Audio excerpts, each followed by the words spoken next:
Let's see. Yep, we're live. Oh, we're live. Oh, it didn't give Yeah. us the count this time. Did you want me to put it down quickly, or do you want to? Do you want to just cut to the chase? Nah, too late. It's already started. Yeah.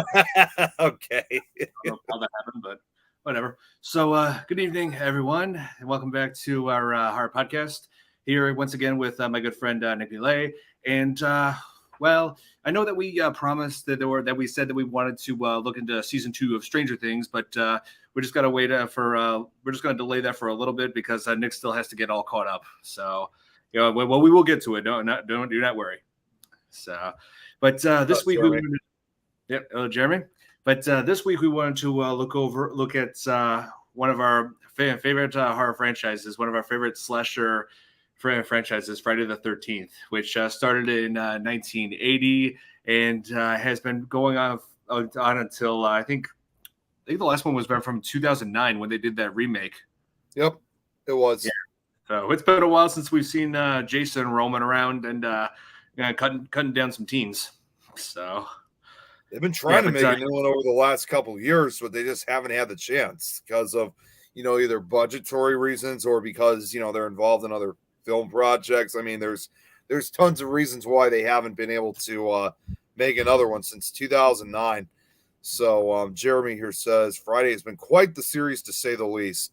Let me put that banner up. Whoever this is, you got to give StreamYard permission to let us see your name. I'm going to put that here's the link for it. So that way we could see you guys eventually. This will help you out.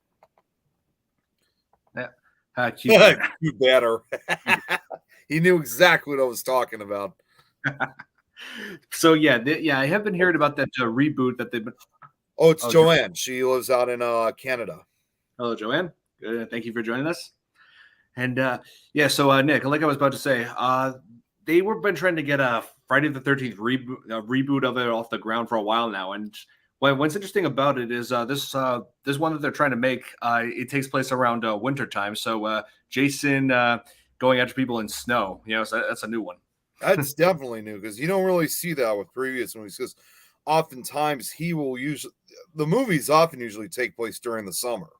Exactly. So that's what's kind of a little bit unusual about this. Oh yeah, taking place during the time of summer camp, which is exactly where this franchise started in. Exactly. In, Camp Crystal Lake in I'm not sure they ever say what state this fictional camp in town takes place in. Do they?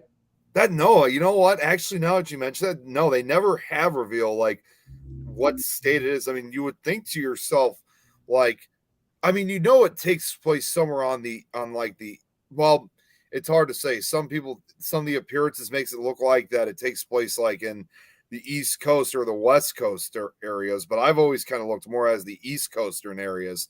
Although in reality, of course, like the first one, for example, was actually filmed in New Jersey. Yeah. So obviously, at least the first one actually got it right, but they never actually said what state it takes place in. Yeah, that's very true. I mean, there's tons of crystal lakes all across the country. So yeah, we got a Crystal Lake here in Illinois.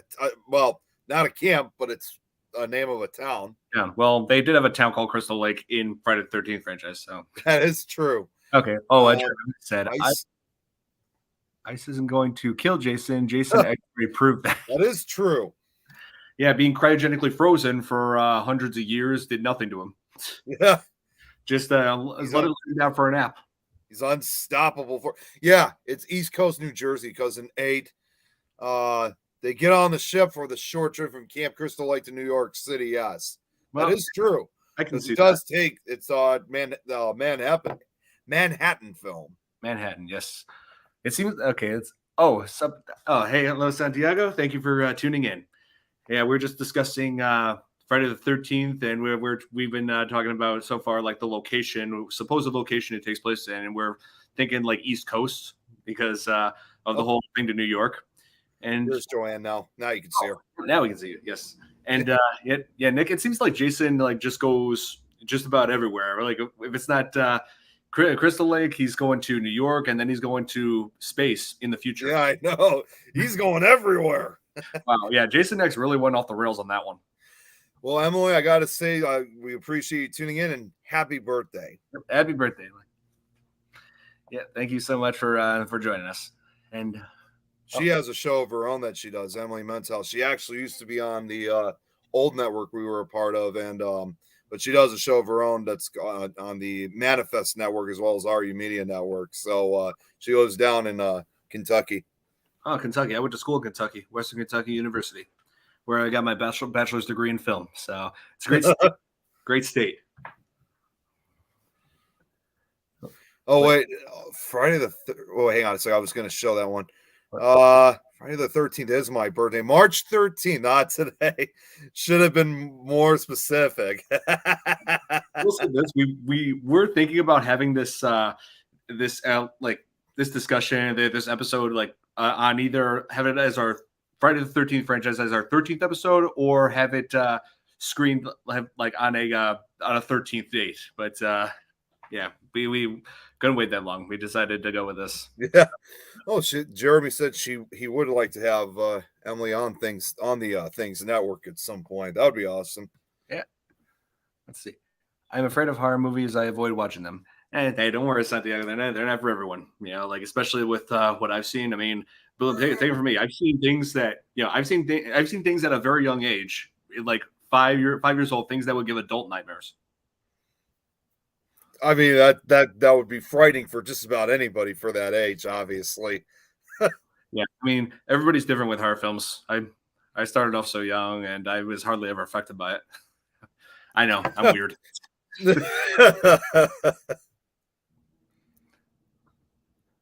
What? Oh no, it's because of this. Emily's saying, "You're gonna pay me?" Just kidding. Then Jeremy's like, "Pay you in tacos." Wow. Anyway, so yeah, the first film was What's up, Jill? Jill. Sorry, you remember Jill. Yes, I remember Jill. Hello, thank you for tuning in. So Friday the 13th was released in 1980. It was directed by Sean S. Cunningham, directed by Victor Miller. And the premise of it is like a summer camp that's abandoned because of there have been a boy drowning in 1957, a murder of a camp counselor couple in the very next year, and then talks of arson and like having bad water. I'm guessing by bad water they mean poisoning. Yeah, it was involving that kind of issue, and it went on. I remember from the local that talks the story saying I think it was like around 1962. I think it was when it eventually just shut down immediately because of all the issues that were going on there. And by issues, you mean sabotage. Sabotage issues. Yeah, so it's perfect. It was perfectly clear that someone did not want this camp to reopen after what happened with the drowning, and so they get a bunch of new counselors to get the camp up and running again. One of the counselors is played by Kevin Bacon. This was in his very second film. The first film that he started before that was Animal House, when he played a big part in that. Right. Yeah.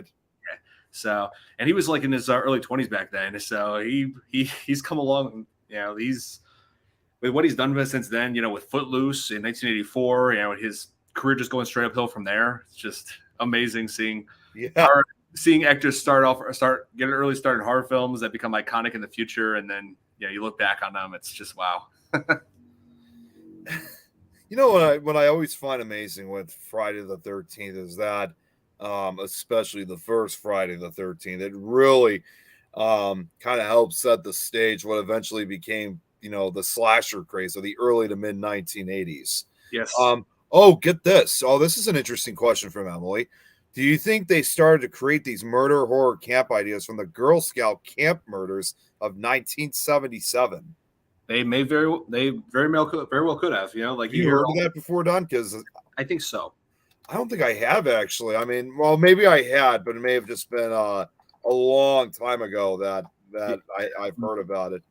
I mean, I've heard my share of horror stories when it comes to summer camps. You know, you look at the stories about Cropsy Maniac and about murders and whatnot. So there's plenty of things that could have been easily inspired Friday the 13th. I decided to look it up. Okay, this is surprising. I have never heard about this. They're actually known as the Oklahoma Girl Scout murders. It was three Girl Scouts that were murdered. Yikes. Jesus. It doesn't say anything. Well, wait, it says legacy. So let's see what. Yeah, it says still unsolved, so they never caught. Yeah. Oh, yeah, it still is. Still is on the Wikipedia page. And they never caught who did it. So just to give a short perspective, the Oklahoma Girl Scout murders is an officially unsolved murder case that occurred on the morning of June 13th, 1977 at Camp Scott in Mays County, Oklahoma. The victims were three Girl Scouts between the ages of 8 and 10 who were raped and murdered. Their bodies have been left on a trail leading to the showers about 150 yards from their tent at summer camp. The case was classified as solved when Gene Leroy Hart, a local jail escapee with a history of violence, was arrested. However, Hart was acquitted in March 1979 after a jury unanimously returned a verdict of not guilty. Although, interestingly enough, it says here, in 2022, it was announced that DNA testing in the case, although officially inconclusive, strongly suggests Hart's involvement in the crime. The only other thing I'll just say here is less than 2 months before the murders, during an on-site training session, a counselor at Camp Scott discovered that her belongings had been ransacked and her donuts had been stolen. Inside the empty donut box was a handwritten note stating in capital letters, "We are on a mission to kill 3 girls in tent 1." The director of that camp session treated the note as a prank, and it was discarded.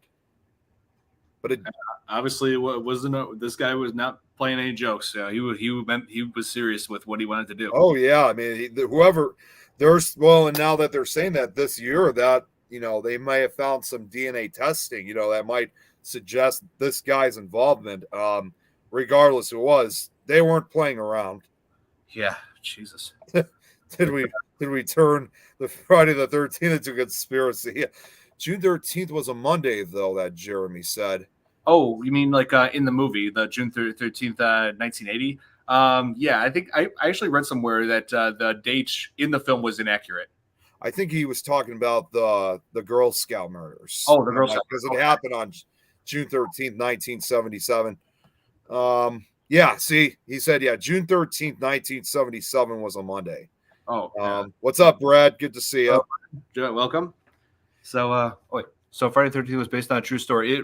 It may very well have been. It may have been based on a true story, and also these myths that people come up with as far as summer camp. With Cropsey Maniac. Yeah, there's like we were just saying, there's a number of different ideas of where Friday the 13th may have came from, because in the reality is, even though for the most part it's not really a true story, the scariest part is that things like that have truly happened in the past. And yes, June 13th, 1980 was a Friday.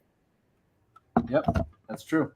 And like I mentioned, the right when there's someone out there that wanted that did not want Camp Crystal Lake to be reopened and was willing to do just about anything to keep it shut down, including murder. So yeah. It's like just people who go to extreme measures to keep it closed.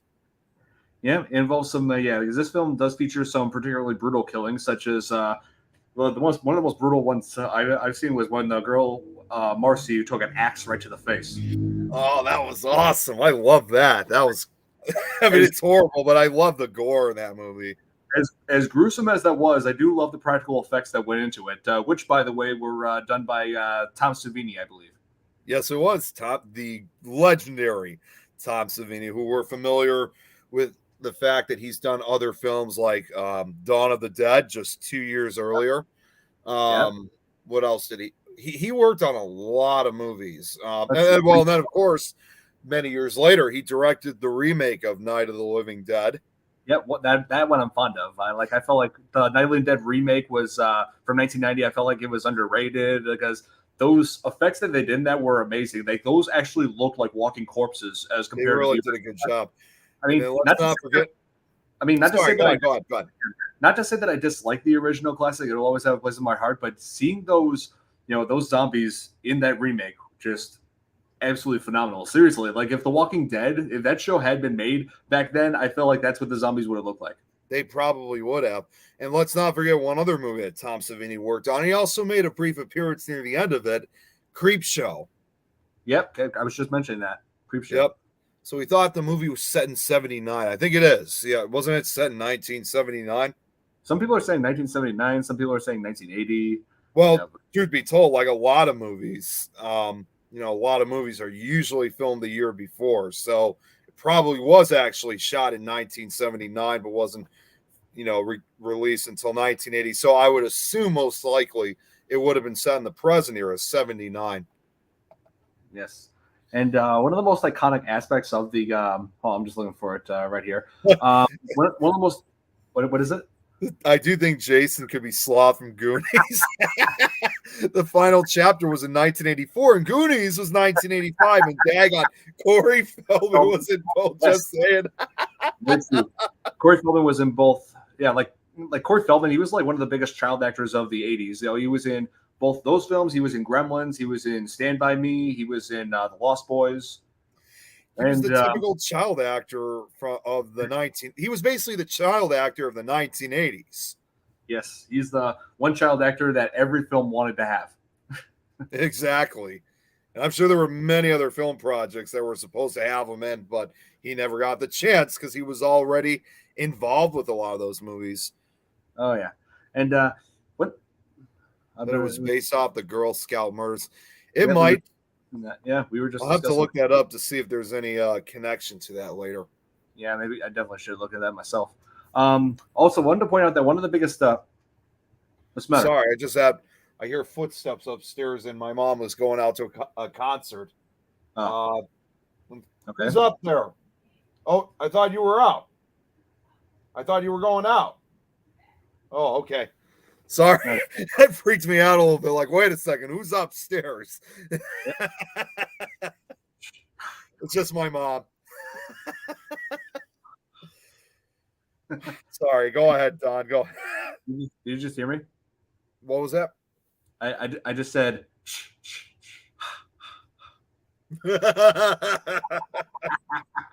You can't go wrong with that. Oh, you know what I should mention? Like one thing I wanted to what I was about to say. Remember, how the Jason sound effects, the ones that are thrown into like the scenes where it gets really suspenseful, the music builds up, and you just hear that. Well, I actually looked into it, and the person who created those sound effects, this composer that has worked with horror films, many horror films, Harry Manfred. Let me see. What was his name? Harry Manfred. Harry Manfred. I know exactly who you're talking about. Yeah, and he actually intended for this to be when he was asked about in an interview like about the way that sounded, he said that was wrong because it was like when he composed that it was pronounced ke ma ma in reference to Jason telling his mom inside of her head to commit the murders, to kill. Exactly. Which brings me to this. The killer in the original Friday the 13th was not Jason. It was in fact Jason's mother, who was outraged at how blaming the camp counselors for Jason's death, saying they were just more focused on each other, rather than watching over the kids, and blamed them for negligence, saying that Jason had drowned and died because of that. Exactly. And that's the thing, even to this day, what some people fail to realize. And I mean, I could see a lot of us, including those in the chat, have seen Friday the 13th. So I think we all know, obviously, that what's so great about Friday the 13th is that, like you said, Jason is not the killer. After all, it was about a mom who loved her son so much that she would kill for him. And, but yeah, did you ever hear the effect of how they did? Well, like how you explained the echoes, like. I'm not sure if I knew 100% how they did the sound effect, but well, it was actually really simple of how they done it. Now, the guy who basically did the voice, it was kind of an accidental kind of thing. He probably was like in front of a microphone or something like that, and he just I think he tried saying, he might have said something either intentionally or accidentally. And you know how the way with some microphones, when you speak in it, it'll deliver. If there's like a speaker nearby, it will usually give the that echo effect. So he basically, said like words like, and then all of a sudden that echo, he's like, wow, that's actually kind of spooky, in fact. So yeah, that's the thing, like you just said. And it's like what Emily said too, saying kill and ma, like kill ma. But when they started filming, he would only pronounce the first like uses of the words. It would be, and then all of a sudden when he spoke into that microphone, it would echo and hear. Yeah, that's exactly how they did it. That sounded, and then like over the years, people just thought it was. Yeah, and that's almost like basically any type of anything you associate with Friday the 13th. You just cannot go without that noise. I mean, it's basically that's almost like the theme of Friday the 13th itself. Yeah. It's a pretty well-known sound in the franchise. Yeah, one of the most iconic aspects of the film, and it was founded by accident, and also people were pronouncing it wrong. Yeah, and Jeremy makes it. He's got a point here. A lot of brilliant, iconic things came by accident. Yes. And let's see. Sorry, I was getting that comment up. My subscriber here. One of my subscribers, Billy. Hello, Billy. Thank you for joining us. Says Corey Feldman was also the voice of Donatello in the live-action TMNT movie. Yep, absolutely true. Teenage Mutant Ninja Turtle movie from 1990. Yeah, that's. And I always made fun of that. Yeah, I always made fun of that film because of how. What was his name? Hold on. Let me look this up. Hang on. It's been a while since. As you're looking that up, I'm going to show Emily's comment. Saw TMNT in concert with Vanilla Ice. Oh, wow.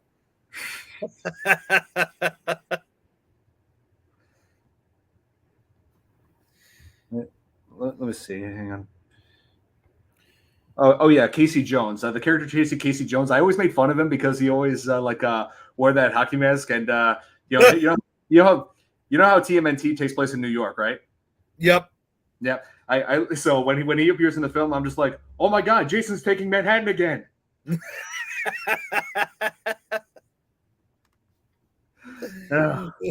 Man, he just loves Manhattan. Let's just be honest here. Yeah, I've been to New York myself, and lots of traffic, but has beautiful sights. I will say that. Well, if you remember, too, Jeremy and I were just in New York a couple of weeks ago, but more out on the mountain and hillsides of upstate New York. So that could have been very well a good territory for a mass killer. Yeah. Anyway, got about Vanilla Ice. My brother told me was there. Yeah, I also should mention, what was his name? Jim Henson, the creator of the Muppets. Obviously, big icon. Yeah, of course. He was responsible for the effects for the turtles in that film, TMNT. Oh, is that right? Really? Yes. And to my knowledge, I believe that was one of the, if not the last film that he and his company had worked on before his death in 1990. It does sound like right around that time, like that would have been one of his last film projects. Oh yes, and what was I going to say? Oh, I did have this one theory about Jason, about what happened, at his apparent drowning in the first film, because they actually. I actually believe that he did not, in fact, drown. He actually survived, washed up somewhere in the woods that has been living off of the woods ever since, which would explain, the whole shack that he had in part 2. The kid, he's been living there the whole time. And the reason why I believe that is because everybody throughout the film, throughout the first film, said that they claimed that he had drowned, but yet they never found his body. That is true. It's and it almost gives you those second thoughts, of how his own mother went to a killing spree without ever finding any proof that his son had actually died. So it's amazing to me how, even whether you have the evidence or not, especially if you're, the parent of a kid, who really needs to be watched, it will drive just about anyone insane. Oh yeah. And actually, what was once a luxurious and very fun campsite for your kids to go to, all of a sudden is a place that literally comes with all these murders. They literally comes almost like that out of a nightmare. Yes, very true. And I wanted to mention about this one thing about Jason as a kid. We've seen like what he looks like when he was like his face all deformed and like growths or Yeah, something. he on looked his head. deformed. Yeah, I think I do like have an explanation for why that is. They like I think it like, could be due to some kind of a medical condition. Like there's this one condition I did find that was that has like kind of a similar effect physically. This thing called what was that called?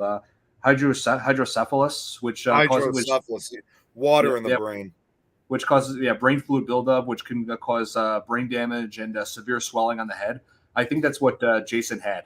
It might have been, and Don, I've told you about this before. I mean, although this isn't fully connected with Friday the 13th, actually, it's more similar to another horror film, Hills Have Eyes. That's kind of based on the Melonheads stories. I've told you the Melonheads. They say that they're these human-like creatures that have these large heads, and it was believed that they had hydrocephalus in them. So I don't think, in my opinion, that Friday the 13th itself, got it from that idea, because obviously the Melonheads, they're like, it's a different story, but it's interesting. It's almost like as if it was like a nod to that legend almost. Well, not a nod to that legend, but the fact that they added, hydrocephalus as a possible deformity for Jason.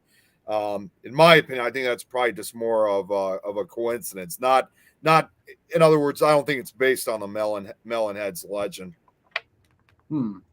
Jason Takes Manhattan, I heard, was a really great film. Yeah. Well, to me, it's not as good as the first one. It's still memorable in some aspects.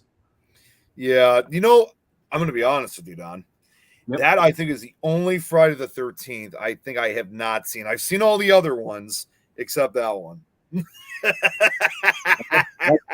you. Lucky you, I have all of them. So, yeah. Okay, so in that case, next time you're over, you're going to have to show that to me so I could finally have this completed. I should have had it done a long time. I've seen the trailer for it, but I have not seen it. Listening to... All right. Taco Tuesday. Nice. There you go. Oh, but Jeremy here says Jason Takes Manhattan was his favorite until Jason X came out. Oh, yeah. Jason X was pretty unique in many ways. It's like having that outer, that space setting. Yeah, like a sci-fi kind of thing. To me, it was more sci-fi than horror. I mean, there was still some dark moments, but I thought it kind of looked more like a sci-fi movie than a horror film itself. Yes, it did.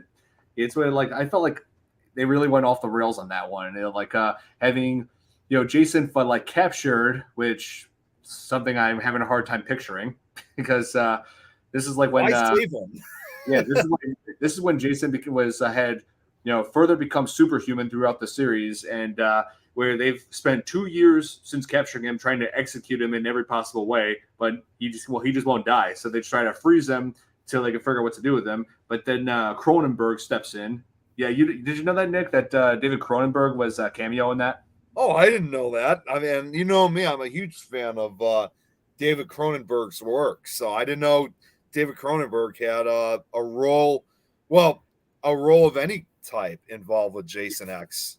Yeah, he played I guess in the main character's boss in the film who wanted to transport Jason to another facility. This is right in the opening sequence. You know who I'm talking about, right? Yeah, I remember. Yeah, and I gotta say, transporting Jason, that just seems like a very bad idea. It's basically a disaster or murder spree waiting to happen. I'll just put it that way. It's like you're trying to do what you want with total disregard for the lives of others. Exactly. Now, Jeremy says Jason X is more believable than Jason Goes to Hell. Yeah, Jason Goes to Hell was pretty goofy. It just, it's like, to me, it seemed like they were trying, but they were not trying at the same time. Like, it kind of, to me, on certain occasions, just didn't make any sense. Yeah, they were I don't know. They were pretty throwing in this vague explanation as to why everything's happening. Like inside when they showed like Jason's childhood home, like there was this room that had, believe it or not, that I still can't believe they had this. The Necronomicon from Evil Dead. I know. Like, what the hell was that all about? I'm like, what is that doing in this movie? Why is that wrong movie? Well, though, it would have been cool if they did have like Bruce Campbell like make a cameo appearance or something like that, and him saying his classic line, "Groovy." That would have, I will say, that would have been awesome if they did that.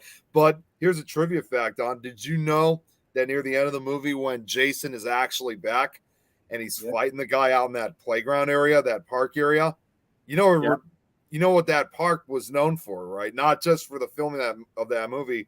It was also famous for another movie. Do you know what that movie is? I'm trying to think. That playground. I'll give you a hint. I don't know. It looked familiar. You don't know? You want me to tell you then? Sure, go ahead. It was the same park that just 30 years before, because Jason Goes to Hell came out in 1993. It was the same park that just 30 years before, in 1963, was the same park where they shot Alfred Hitchcock's The Birds. When the birds were all gathering up at the park, that was the same one. That was the same park. Very same park. Wow. Very same park. Might have been some differences in the last 30 years, but it was the very same park. How did I miss that?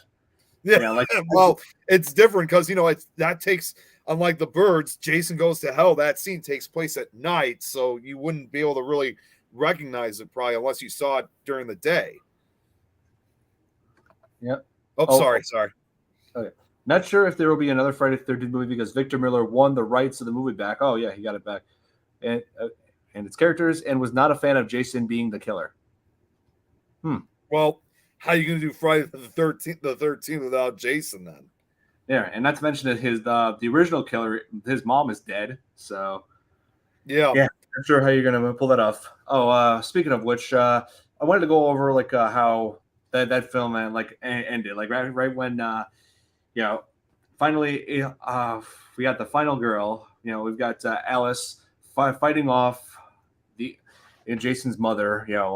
And just gets a hold of her machete, cuts her head off, and apparently, like, there's a legend that Jason had witnessed that, and then 2 months later went after Alice, sticking that ice pick in her head. The ice pick, yeah. Emily has a good. I forgot about this. Emily said she had to look this up a few minutes ago. There is a true fear of Friday the 13th. It's called Parascadiva decatriophobia. Say that 3 times. It is such a long ass name, but that is the actual term for fear of Friday the 13th. Parascadiva. I cannot even. I used to say it, but it's been a while.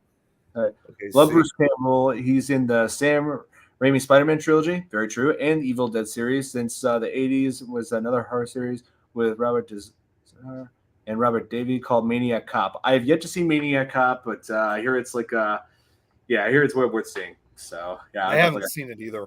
Yeah, I'll have to look into that. And what was I going to say? Oh yeah, Sam Raimi, and the reason why Sam Raimi had Bruce Campbell in his movies is because they were friends since high school. Oh yeah, I was going to say that whenever you have a particular actor that appears in a lot of your films, for a fact that they're probably close friends. Oh yeah, just like with Tim Burton and Johnny Depp. Right. Victor created the whole thing, and his version was only just the one movie. Jason is dead, and Mrs. Voorhees is the killer. When she died at the end of the film, the whole Jason popping out of the water was just a joke to scare the audience. That is true. Victor did want Friday the 13th to be a standalone film. So it's like, okay, so you have the rights now, but what now? If you want that to be a standalone film, you're not really going to do much with the rights currently. Well, the other thing too about it is, although he's not making this film, actually, I don't even know if you knew this. Years ago, there actually was meant to be a television series that was going to be made. I think it was actually going to be produced by the CW channel. Unfortunately, of course, now, as you could very well imagine, the project has since been canceled. But what the and this Friday the 13th television series that they were trying to put together, it was not like, because of course, as we all know, there was also supposedly a television series of Friday the 13th back in the late 1980s and early 1990s, but Right. in spite of the title, it had nothing to do with Jason whatsoever.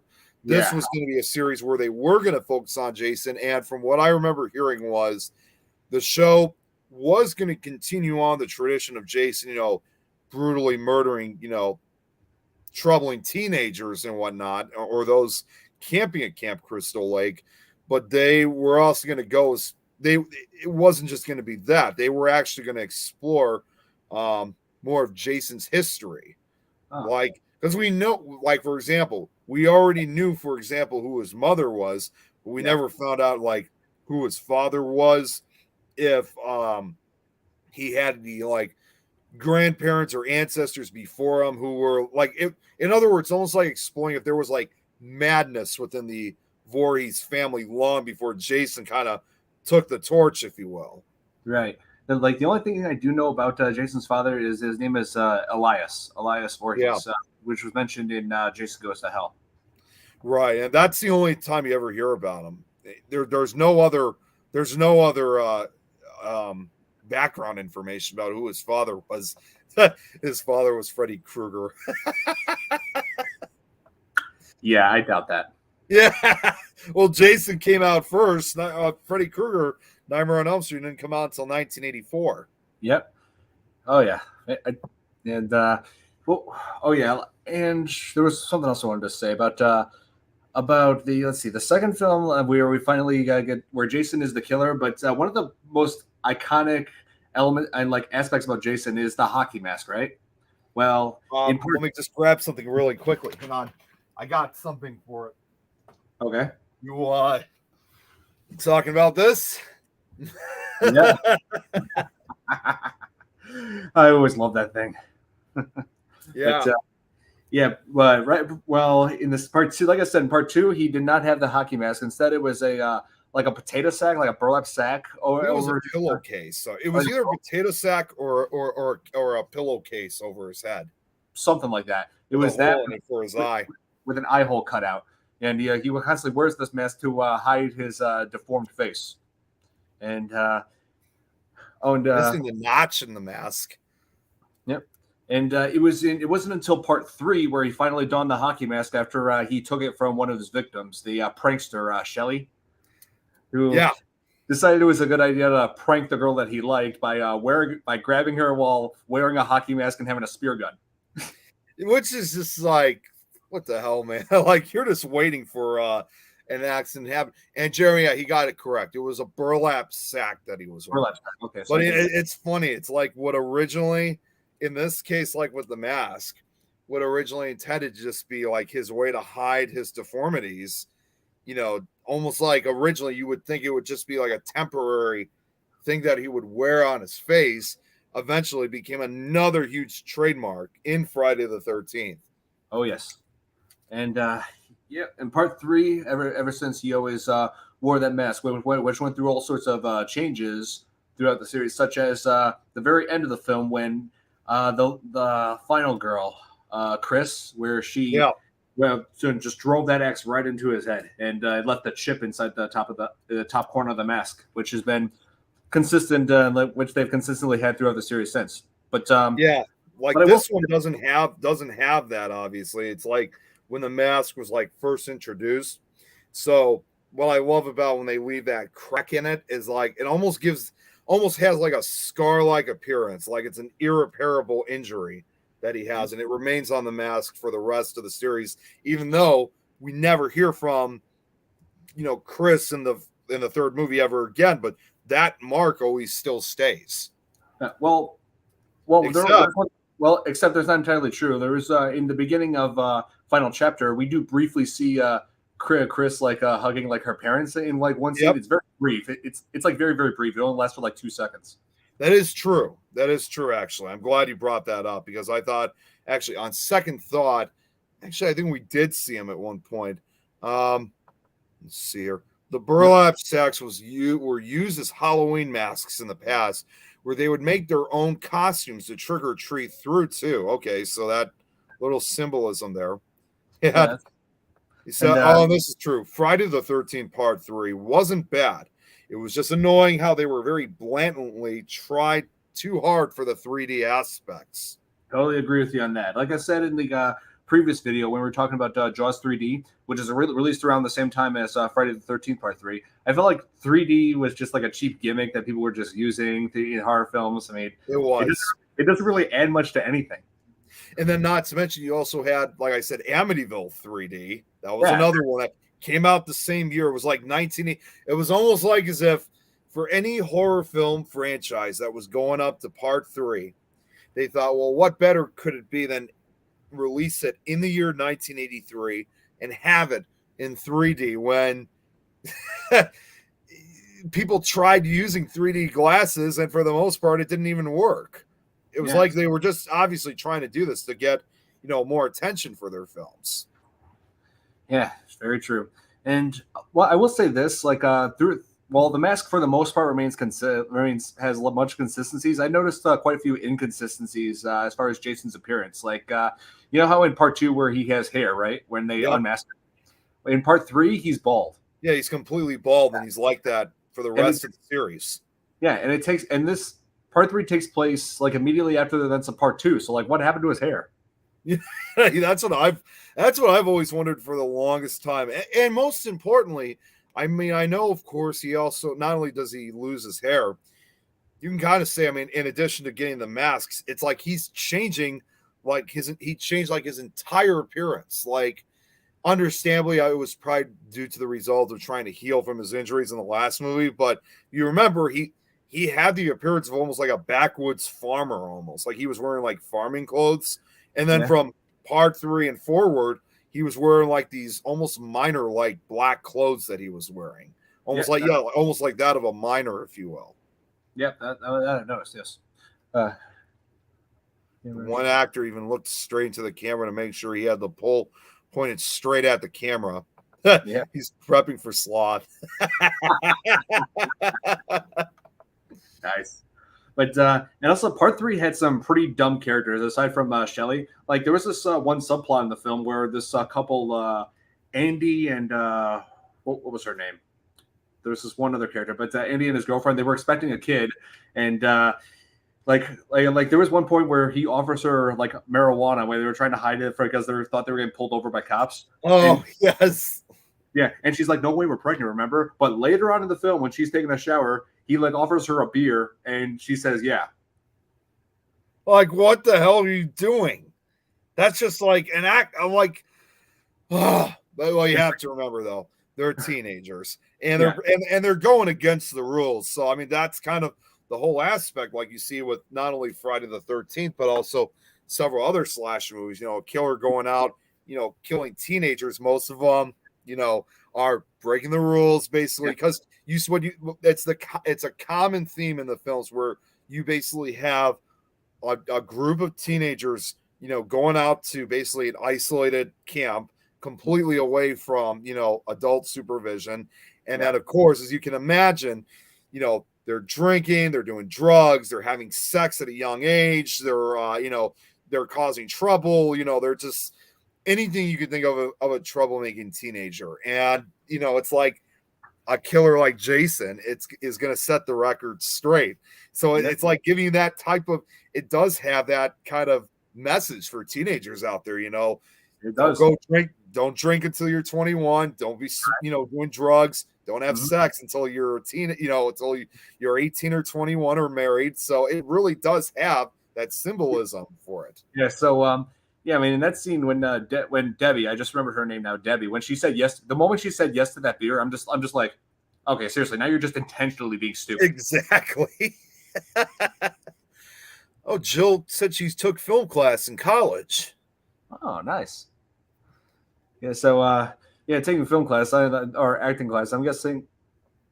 Yeah, I'm guessing like when you take film, they have you work in like and they always have you work with editing and creative writing, storytelling. They cover all those grounds. Camera work. Yeah. Oh wait. Here's a question for you, Don. Oh, here. Did any of the characters have bad omens happen to them after filming, like Poltergeist or Exorcist? I never heard of anything regarding Friday the 13th films. I mean, Bad Omens. Well, I don't know. Well, there was one. I wanted to mention this. In the actress who played Alice, Adrienne King.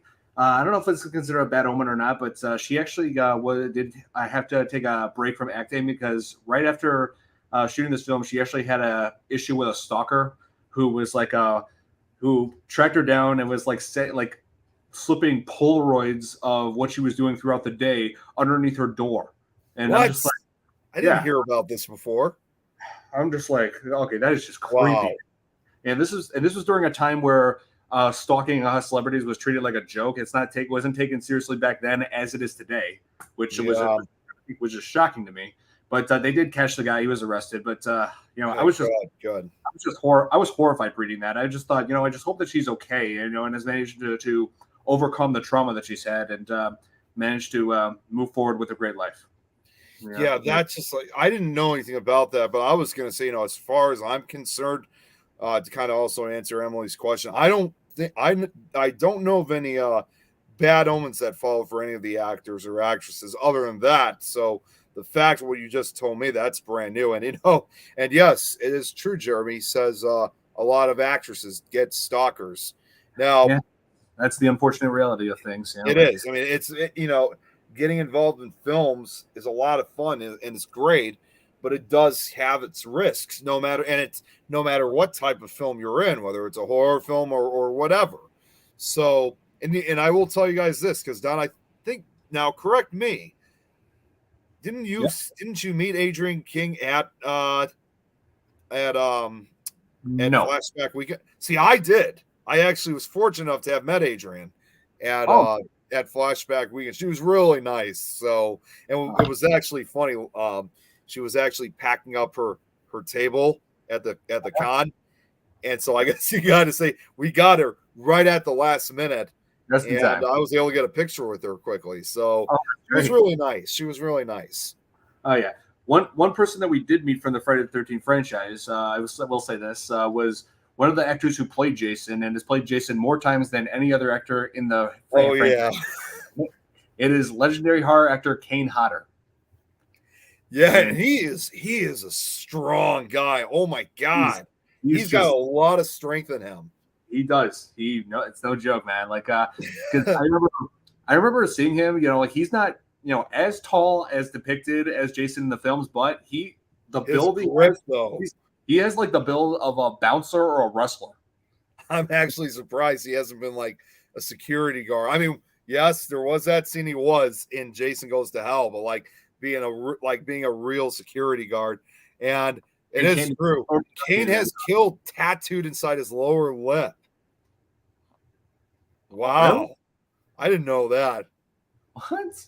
So we saw him back in 10 years ago in 2012. So, but the one thing that I've always remember, if you remember, Don, when we saw him, what's that? He was also a security guard in Wishmaster. Yeah, he was. That's true. Yes. The one thing that he did for the longest time, and he did this with us, and this was kind of his trademark, is anytime you got a picture with them, he would literally get a grass and hold your neck basically to make it look like he's strangling you, which I found out. He's done that to me.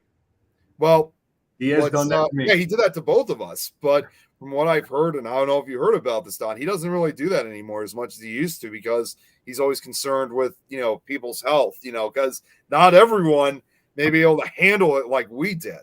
Yep, that is true. Like, like a lot of these Jason actors, they show great concern for the safety of the people that they work with, because obviously you're playing a killer going after these guys, and there's a lot of physical stuff going on in terms of grabbing and whatnot. But, so especially with you just made me think of this this one incident that happened during the production of Friday the 13th Final Chapter, the fourth film. There was this one. You remember that one scene where the girl goes to at nighttime goes to skinny dip inside of the lake? Yes. And right before being stabbed right from under the raft. Yeah. Well, that actress was forced to do this during winter, so frigid cold waters. There was high risk of hypothermia, and so the actor Ted White, who played Jason. Oh, that was my phone. I dropped it. Okay. Well, the actor that played Jason in that, he stood up for her. He told the director that, he said, "Listen, you need to you need to have her come out of the water to warm up in between takes, because if you're going to disregard her safety like this, then I'm walking off the set. I'm done with this role." And they gave in. I was when I read that, I put a smile. There was a smile on my face. I was like, "Oh, I'm sure." I was like, "You tell him, Ted White." Yeah. Now, I wanted to point this out. What Jeremy just pointed. This is another good point. And this goes back to when we were talking about Adrian. Becoming an actor means you pretty much lose all privacy in your life. Oh yeah, that's not just with obsessed fans. There's also the paparazzi, and now with TMZ. Yep. Yeah. Jill said she didn't do any camera work, unfortunately, but just about all cinema films, the director's interpretations of the films and meaning. Wow. I've done that as well. He needs to do Kiv. That lip. It's about one Kane Hodder's lower lip of Kill. But that is true about Kane Hodder. That the strength that he has, though, that grip he has when you shake his hand. It kind of hurts. It's no joke, man. You could tell that is a guy who really knows how to keep himself worked up and keeps himself in shape. That's a hard-working guy right there. Yes. So here's a question for you, Don. As Emily asked, how many victims did Jason kill throughout his movies? Well, if I had to guess, I'd say well over 200 if you're counting all those people that were on that space station that blew up in Jason X. That is true. He's responsible for hundreds of deaths. He's a mass serial killer. He's probably killed more people than anyone has ever serial killer would in real life. So, I have to admit, this just gave me this thought, and I should have mentioned about this one. I should have mentioned this early in the show. Is that when you think of especially like the first Friday the 13th and the entire franchise, not only did we always see Jason always killing these kids, in a very bloody, gory fashion. How I said it kind of started the slasher craze. Yeah. You also kind of have to go back with the fact that when Friday the 13th was released during the summer of 1980, Halloween just, had already set the stage 2 years earlier. But yes. Halloween, as great as a film it was really well done made, but it wasn't bloody. It wasn't gory. And that's basically what Friday the 13th was completely the opposite of Halloween, because in Halloween, you barely see a drop of blood. It was like even though there were other movies made even before then that dealt with that gory look to it, this was the first one that really got a lot of attention. That is very true. And that's because they increased the shock factor, the gore, and they were trying to amp everything up. It was amazing. And did you ever hear what the fake blood was for what they used for I think for the original and first, actually probably for the first couple films. Did you ever hear what kind of blood they were using for that? Corn syrup? No, they were actually using cow blood. Oh man. Yeah, that's why it looks so dark red in the film. It's real blood, but it's cow blood that they're using. Yeah, it's probably getting mad cow disease after that. I'm sure they did. Hey, they're like, Jason got mad cow and had cow blood on him and mad cow disease. That's what happened. That's what happened. So mystery solved. Yeah. I still can't shake the feeling off too in the original one that Kevin Bacon even decided to take part in this film. Out of all people, Kevin Bacon, really. Yeah, you'd be amazed at how many people have when they have started off with this franchise. There was in Final Chapter, Crispin Glover. You know who that is, right? Yeah. He starred in this film, and then later, very next year, he played George McFly in Back to the Future. That's right. Right. And then, ironically enough, with Nightmare on Elm Street, you had Johnny Depp in the movie. Yeah, Johnny Depp. Yeah, a lot of people really get their start in horror films more often than you realize. Let's see, there was that, and also Halloween. Jamie Lee Curtis. That's right. Jamie Lee Curtis is another one. Yeah, you guys are awesome. Gotta go. Yeah, Robin said she was leaving, and then Emily wrote this. Supposed on June 13th, No, it was 1977. Friday the 13th took place on June 13th, 1979, which in reality was a Wednesday. Yeah, so it's not a Friday. It's Wednesday the 13th. Yeah. There was a flashback to June 13th, 1958, which was a Friday. Ah. Well, hey, so if that was a Wednesday, then the whole franchise should be Wednesday the 13th. We've been lied to. Well, the one thing more than anything, obviously, is that it all occurred on June 13th, regardless of whatever day it was. And Jeremy answered this question for you, Don. Oh, okay. I'm sorry. Okay. 163 confirmed kills, not including the people on Solaris. Oh, yeah, and the research vessel in Jason X. And not including people in the cornfield in Freddy vs. Jason. Yeah, it's hard to determine how many people he killed in that in that scene with the rave, the whole party. Because he was just slashing away at everybody. It's hard to say. This should have been the name for it, Hump Day.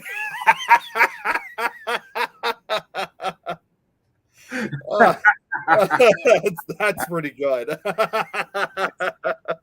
But yeah, Hump Day, part 2, part 3.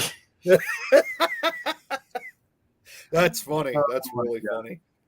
How have they not made a horror film with that name yet? Wasted opportunity. You know what? Since you and I have done films before, no one's made it yet. We can make it.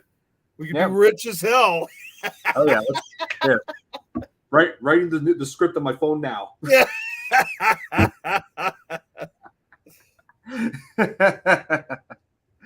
Oh man, but I was going to mention something else. So I did also want to say how the Jason actors, how they care about the other fellow cast members on the set. I should say what? Oh, Horrorville Gold Hump Day, hold my Sprite. or your Pepsi. Yeah. Hey, you know me, I'm more of a Sprite drinker. Anyway, I wanted to say about in final chapter. That's that there was this one scene that where Ted White was also concerned about the actor Corey Feldman, where there was this one stunt that he had to do that Corey Feldman did not know about, and that was the stunt where he breaks through the window and grabs him and grabs Corey. Yeah, I remember that scene. It was in the shower, I think, right? He wasn't in a shower. No, he was right. Oh, no. I'm thinking of later in that film, which does happen, but okay. No, you're thinking about where it's in the first floor of a house, and he just Jason breaks through the window and grabs Tommy. That's his character's name, Tommy. And Corey Feldman did not know this was going to happen because that just to make sure that they did that to make sure that he has a genuine, real response. Right. So that freaking out you saw him do, that was really Corey Feldman. He was just like, "Let me go, get him off," like that. Yeah, that was real. Yeah, I'm sure it probably took him completely by surprise but that's something you see in a lot of horror films. Sometimes you'll see they won't tell particular upcoming scenes because they want to get that genuine reaction. Yeah, that is true. They've done that. That's a standard. That's what they usually do very often in horror films. Oh, my favorite example of that is in Alien. You know the iconic chestburster scene, right? Yeah. None it's of the painful to watch. None of the actors knew that was going to happen. I wouldn't be the least bit surprised. So their response to that was genuine. Yeah, they didn't know. And also, they did the same thing also in the first Friday the 13th when Alice, Adrienne King, when she was leaving the shack or this place where they're keeping the generator when she was looking for Bill. The generator area. Yeah. Closing the door and seeing the Bill, Bill, pinned against the door with the arrows. She wasn't expecting. They didn't tell her that was going to happen. So her screams, her response was real. That's what I love. When honestly, this is just my personal opinion. But when you're making a horror film and you're getting those genuine shots without ever telling the actors or actresses of what they're going to be expecting next, this is just my opinion. That is real horror right there, then, because you're actually making not only the audience scared, but you're actually going as far as to making even the actors and actresses themselves scared. So it's almost as I would say, a type of feeling that nobody is safe, whether you're watching the film or if you're in the film. Yeah, that's absolutely correct. And Now, what else? Jill said she liked Kevin Bacon. He was also in Stir of Echoes almost 20 years later. Yeah, I personally loved him in Tremors. Another Tremors, another one out 10 years later in 1990. 1990, and then 10 years after that, Hollow Man. Hollow Man, that's another one. In a horror film every 10 years, apparently. And then, of course, not necessarily horror, it does have some horror themes too. Then again, in another 10 years, this is not a movie, it was a television series. He was also in The Following. Yeah. Billy's asking, have you heard about the lawsuit involving ownership of the franchise? Oh, yeah. Like, there have been companies going to war with each other, like, for the franchise. I mean, there was, like, this started off as a Paramount. Paramount originally owned Friday the 13th, and then New Line got a hold of it, starting with Jason Goes to Hell. And now it's just getting even more crazy. It's been switching hands, in other words. And then Emily thought of another. How about Monster Squad? It's her favorite. There's another one for you. Yep, I'm familiar with it. I remember seeing it when I was a teenager. Like when I was, right before starting college, and I saw on Comcast On Demand, they had it there. That's why I watched it. Yep. Wolfman's got nards. Line ever. Best line ever. That's the whole Victor Miller getting the rights we were discussing. Yeah, that's true. Yes, that's true. Because I don't know, like what I was trying to say is like the rights to the franchise is something that everybody's been struggling with for a while. Oh yeah, Cujo. I don't remember Kevin Bacon in Cujo. No, he wasn't. I don't think he was in that movie. No, he wasn't. I can't say Menards without laughing. Menards.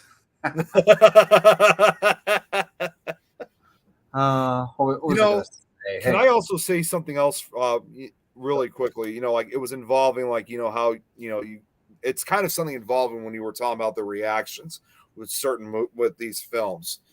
The actress who played Mrs. Voorhees. Yeah, what was her name? Betsy Palmer. Betsy Palmer, thank you. It was like right at the tip of my tongue. She had, which of course, obviously, as we all know, she passed away a number of years ago. Yep. But she had explained on many occasions, like when she was interviewed or something, like involving the first film. Right. She, not necessarily the reaction, but and this was almost like a trademark thing that she always said, when being interviewed, was that when she first got the script, she thought the film at first was a bit of dread, and that it was never going to be seen. So, it's amazing how, like when you make a film like that and it becomes really not only one of the most famous, but also one of the scariest slasher films of all time. Oh, yeah. She had like no faith in the film at all when she first heard about it. And it proved her wrong. Yeah. It just never, if anything, it just proves you never know with some films. Exactly. And people argue this is probably not the best script, or we don't have enough money for this or anything like that. But it's like, you don't have to have like you just never know with some films. Really, definitely. You always do sometimes have that feeling like saying, oh, come on, man, this has been done before. It's not really well written, or no one's ever going to see it. And then all of a sudden, it becomes a very well-known film. Yep. And many of them get cult statuses over the years. Oh, yeah, they definitely. So even if it doesn't start out well, they eventually do get that cult status. Yeah, there are some that have not done well financially, but still get remembered for years. The years following, like this, for example. If you don't know why I'm laughing about Menards, I will not date you. Yeah, Nick. This for example. The Blob did poorly in the box office, but there's so much to love about this film: the effects, the characters, and just overall the insane amount of chilling gore and creature effect, everything that's been thrown into this, as opposed to the original. This and that, all that makes this a very memorable film. It doesn't have. I mean, a movie doesn't have to make millions of dollars to be good and remembered for all time. Exactly, and that's even something you see in other slasher films. Like they may have not done well, may have not done well in the box office, and then as time eventually goes by, they achieve this cult status, and it just seems like that's just something you just typically see with a lot of films that were made like especially in the 60s, 70s, 80s, and 90s. So, what I always question myself is, what exactly does these films in particular do to eventually achieve cult status, even after several years after they were released? And they weren't well made, they didn't do well in the box office. Oh yeah, that's absolutely true. But I will say, but the only thing I find bad as far as Friday the 13th, the worst possible thing that has ever come from this. You want to know what that is? Oh God, should I be scared? Should I get an adult?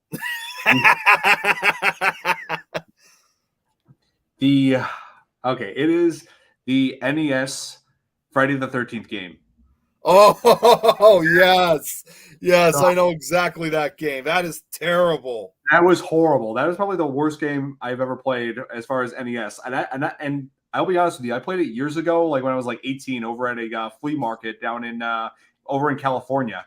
And there was this arcade machine that played all kinds of NES emulators. And I looked at went down the list. There was like hundreds of things on there, and Friday the 13th was one of them. I was like, okay, I love the movie, so I'll play the game. Played it for 10 minutes, not a minute, not a second longer than that. And immediately I found, okay, I'm going down the left, down this path to like the left, but I end up going onto the right, like east, like going western, but it takes me east. It was like a terribly made game, and Jeremy said he tried playing that game, but couldn't get anywhere. Yeah, and like they was confusing as all hell. Like I couldn't. Right when I go finally fight Jason, he just kills you and then kills you again. Like I was like, after 10 minutes, I was like, oh, okay, I'm done. I cannot freaking play this. That's just like, what the hell were they thinking? Like, it was quite clear to me that they had not tested that game out before release. No, but if there's one good thing that came out of it, it is the remake, Friday the 13th game, which just released a few years ago. Now that I liked. That was good, because I know you show me that, and the majority of the time, all you're just doing is stalking and carrying on the tradition. You're stalking and killing teenagers. Yeah, if you're playing as Jason, you also have the option to play as teenagers, survivors. You have to hide from Jason and try to escape. Yeah, so. That's an awesome game either way.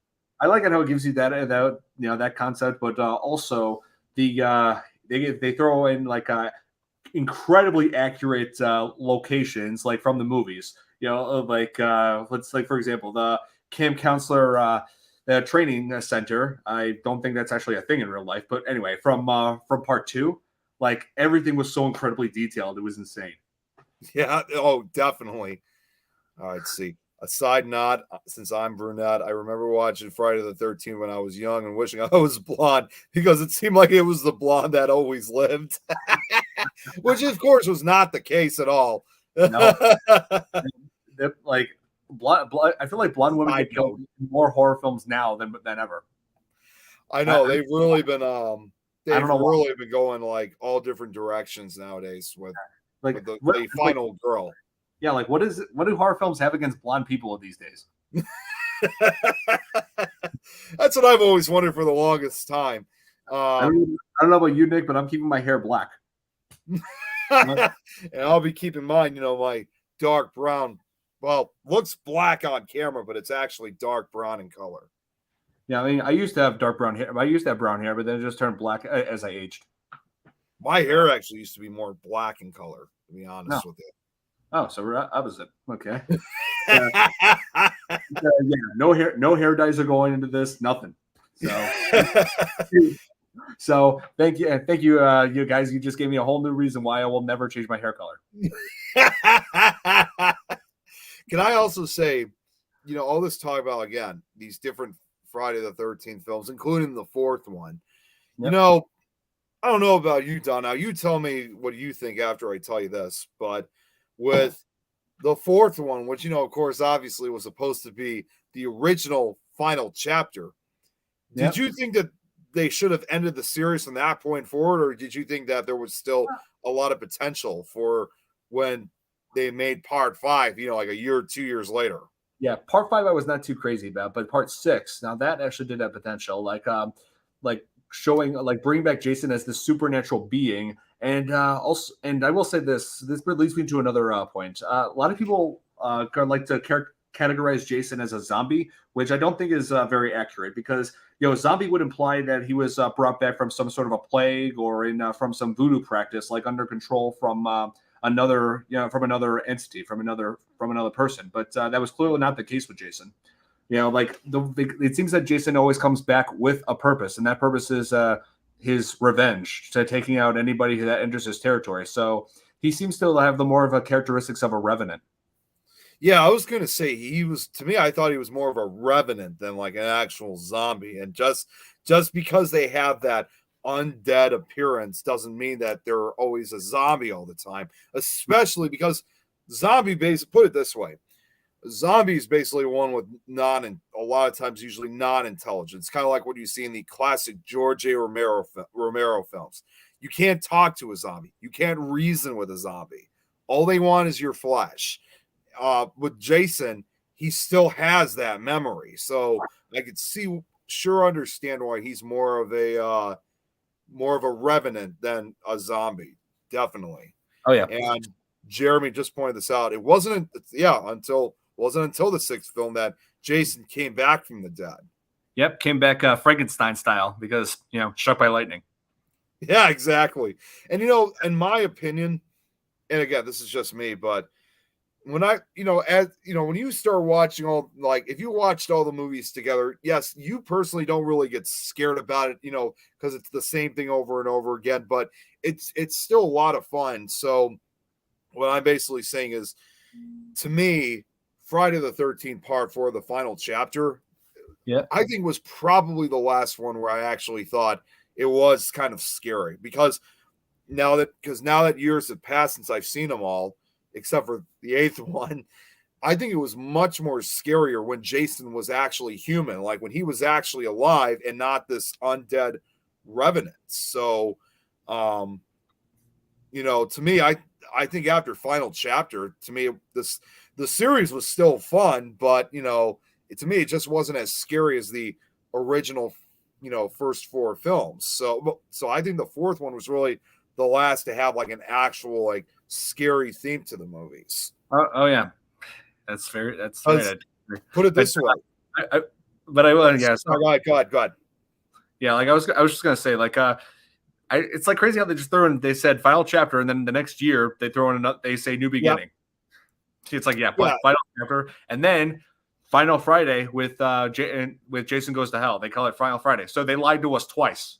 Yeah, because then almost 10 years later, then you had Jason X, and then Freddy versus Jason. So it's like they just didn't know when to stop. So that's why, again, I think the original franchise from Part 1 to 4 was the scariest. Because again, the scariest thing more than anything else, and this is the reason why I think the original franchise is frightening, is us. We're probably the scariest thing more than anything else as humans, and that's basically what Jason was. He wasn't an undead entity at that time. He was a fully alive human that manages to escape death until the fourth movie. So that's why I think the first four movies are far more scarier than the later series, which is still a lot of fun, but just not as scary as the first four. Yep. Like final chapter just marks like his final chapter as a human being, because at the hands of Tommy Jarvis, who would go on to become his arch enemy. And I forgot to mention about Corey Feldman in this. One last thing about him is that how the scene where he shaved his head like to completely make himself look like Jason as a kid, like based on the newspaper clippings. He actually Corey Feldman actually wore a bald cap. He didn't actually shave his head. Oh, I figured he was. I figured it was a bald cap. When when they had to do that to have Tommy distract Jason while Trish takes the machete, knocks his mask off. See his knocks it off, and you see his like horribly not only deformed but kind of mutilated face. Yep, and then Tommy takes that machete and just takes out his eye. Whams it. And they oh my god, like seriously, Tom Savini like does an amazing job with the effects when it shows like the machete just going down. That's just the word. You just gotta love Tom Savini. for the work that he did in those movies, because he is. I mean, I don't think he does it as much anymore because understandably he's at an older age now, but he was really kind of one of the true masters of gory effects for the 80s and for the late 70s, 80s, and 90s. True effects, man. And it's crazy how and what I will say this, I do like how Jason's face changes, like it's more and more decayed over time, like after the events of part 6, because you don't really see that much of his face. It's like obscured by shadows in part 6 when he comes like out of the grave after being brought back. But you could tell it was horribly rotted after spending years in the dirt. But just like any body would. So because but I did manage to find this. Yeah, but I did manage to find this. Somebody actually was creating like a figurine of him unmasked in let me see if I can find where is that? As you're looking, Jeremy said the fit to him was pretty scary because someone was copycatting and no one knew what was going on. And this was something we were talking about earlier because he said they never did explain why Jason's face was the way it was. Was it a birth deformity? Could have been. Well, we said that it could have been hydrocephalus that he may have had. Here, I actually came across this right here. Hang on. Like this is like about what they believe he looked like in part 6. This ought to be interesting. Do you see it? No, not yet. Are you sharing the screen? Oh, I thought I am. Hold on, hang on. Oh, I forgot to click this. Yeah. Okay, hang on. Do you see it now? Nothing yet. Browser. Wait, what did you press the share screen? Yes, I did. Okay. What feature are you on when you're on the menu? I just go to share screen. Go to so here's how this works. Go to the feature where it says window, where it has those 3 features to it, enter screen, window, and whatever platform you're using. Go to window. It's not showing window.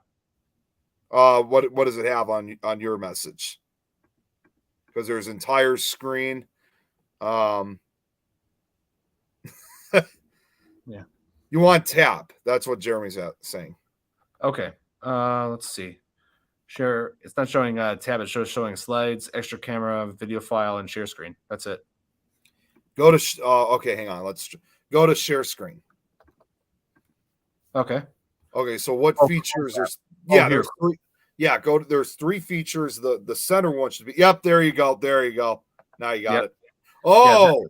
Like this is what they estimate he looked like when he rose from the grave in part 6. Wow. This looks pretty accurate. So that's pretty. I have to admit that's pretty well done art for Jason's rotten face. Oh yeah. Yeah, it's from that moment forward where Jason became an undead entity.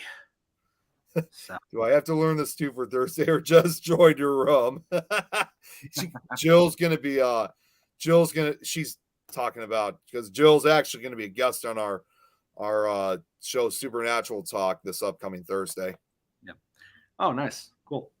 I think you still have the share screen done. Do I? Oh yeah, here's there you go. I thought I turned it off. Okay. Okay. Anyway, so yeah, and I like how in part 7, I felt like I was kind of strange though, because they were trying to make it into like a Carrie versus Jason, because it had this character Tina who had telekinesis and was trying to overcome guilt about her father's death because because she feels responsible because her powers cause him to fall into the lake and drown. Yeah, so, to me, I wasn't, as far as I'm concerned, I wasn't very crazy about Friday the 13th Part 7. I just thought that was, but the killings were still cool, but I just wasn't as crazy as I thought I was going to. Yeah. But it's the first film where Kane Hodder plays Jason. That is true. That's the debut of Jason. Yeah, I also have Kane Hodder playing Jason. Oh yeah, that's true. So yeah, there's that. Aside from even though it is a pretty silly entry of the franchise, it does give us Kane Hodder. That's one saving grace it does have. So hey, what the hell was it with the end of the movie when she resurrects that dead body in the lake? Like, how the hell did she even do that in the first place? He rises up and grabs Jason underwater. Like, what in the hell was? I mean, I remember Webb, and afterwards, I'm like, what in the hell was that all about? She brought back her dad to take down Jason. That was supposed to be her dad. I'm like, well, she moves things with her mind. How on earth is she able to bring a dead body back to life? That's my real question. How does telekinesis do that? That doesn't make sense. Yeah, that's what I wonder. Like, does she have some other special power out there that, you know, she's finally revealing for the first time that she could bring the dead back and have him under her control or something? Yep, never explained. Zombie killing zombie. Good way to end the film. And yeah, I do. Zombie on zombie violence. Yeah, zombie on zombie violence must end. Like how she ripped his mask off. That was pretty cool. Ripping the mask off. I like how they revealed his face because I feel like with his face, like Kane Hodder really became one with the makeup, able to show like these expressions, especially like when the fight takes place in the basement between Tina and Jason, and pours kerosene or I think gasoline, whatever that was, a flammable liquid anyway, on him, and was opening the furnace up. He made this expression to her, being like, "Oh hell no!" I just love that bit. He just gave her that look, like, "Oh, you better not." Oh man, it's like even though he can't talk, he still has means of expressing himself.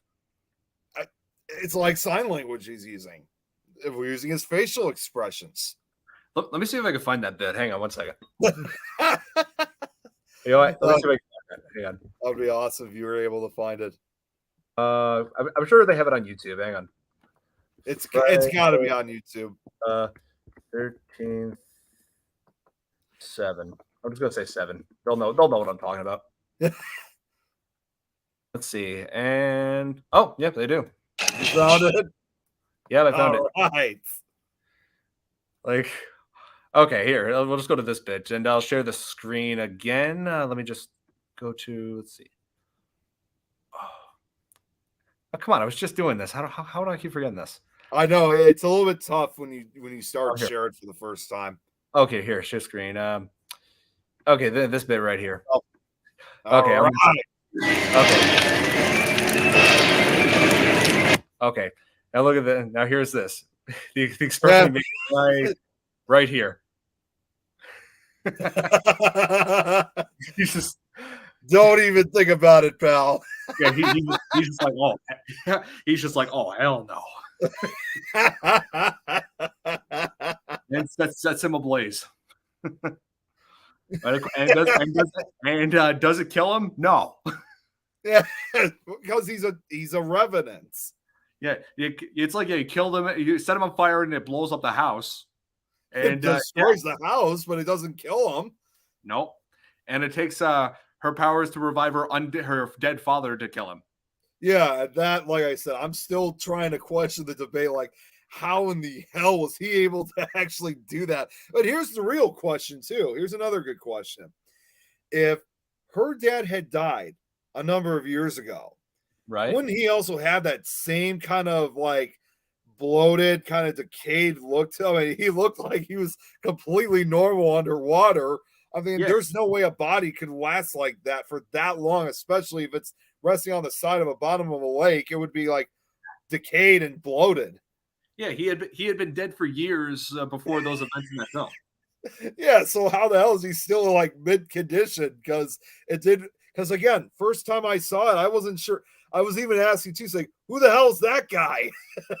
Yeah, that's the thing. This film, the franchise, they introduced some pretty crazy stuff without explanation.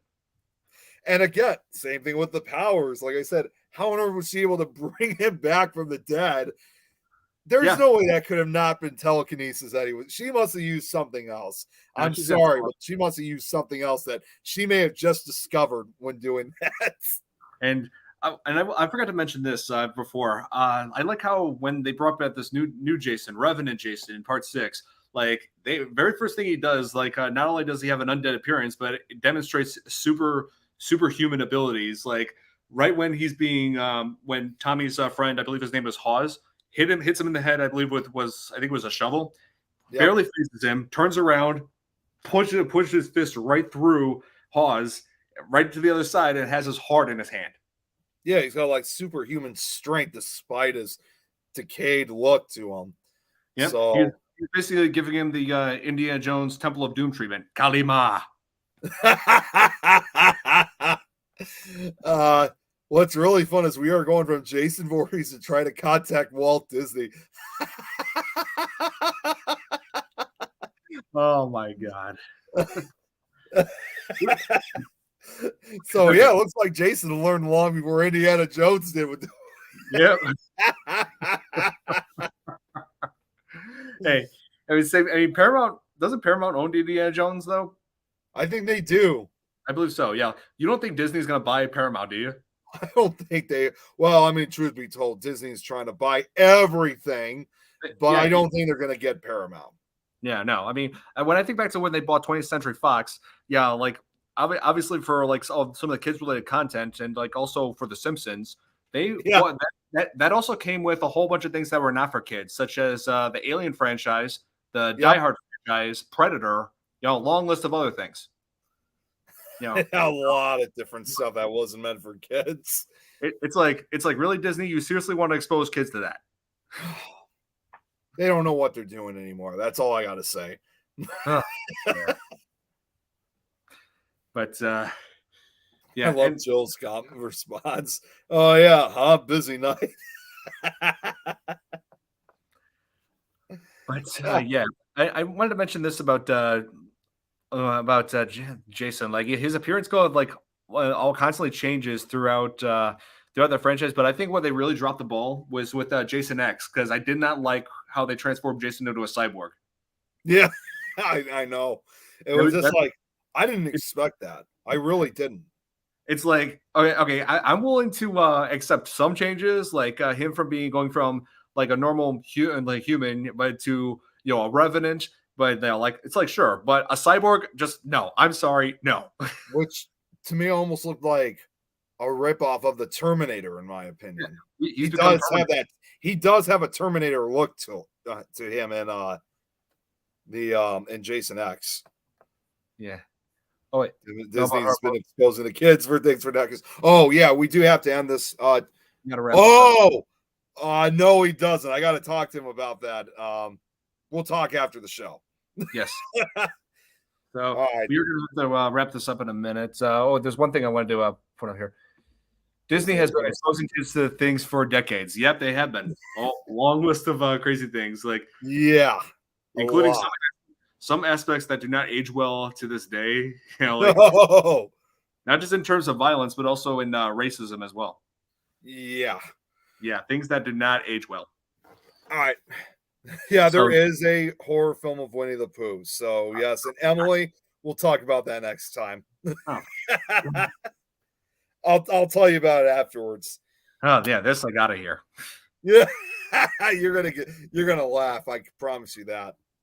Hey, if they were able to make a horror film out of banana splits, I'm willing to believe anything. We were talking about that actually on the 13th Dimension. Yep. No, yes, we're gonna have to wrap this up here. Yeah. Wish we can go for longer like we did last time, but Greg's show is next.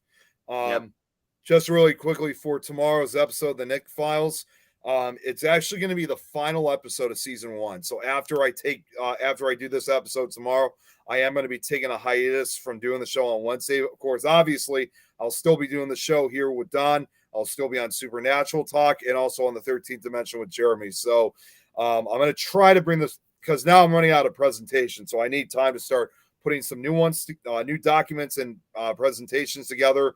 And hopefully I'll try to get season 2 up by the late September, early October Halloween season. I already do have a Halloween special for that particular occasion, so it's already done. But I got to work on more presentations. So, and then Thursday Supernatural Talk, we got Jill Jade coming on, and then for the 13th Dimension, we have I can't remember who we have on, but He runs out of honey, goes on a murderous rampage. You'll have to remind me later, Jeremy, of who we have on for Friday the 13th Dimension. So, but yeah, tomorrow night will be the last episode of my show of season 1. One thing we do need to mention, though, next week on Tuesday, there will not be another episode of this horror podcast for the coming Tuesday because, I'm going to be vacationing with the family. But I will return the following Tuesday and with a whole new topic, and I can't wait to see you guys there. Yeah, so 2 weeks from now, because Don's going to be heading out of town. So, we'll be back here in 2 weeks. Yes. So hope you all enjoyed this episode, and I'll see you guys again in 2 weeks. And I'll see some of you, and I'll see you guys tomorrow night for my show. Looking forward to it, Nick. All right. So good night, everybody. And just watch out for Jason. Have a good night.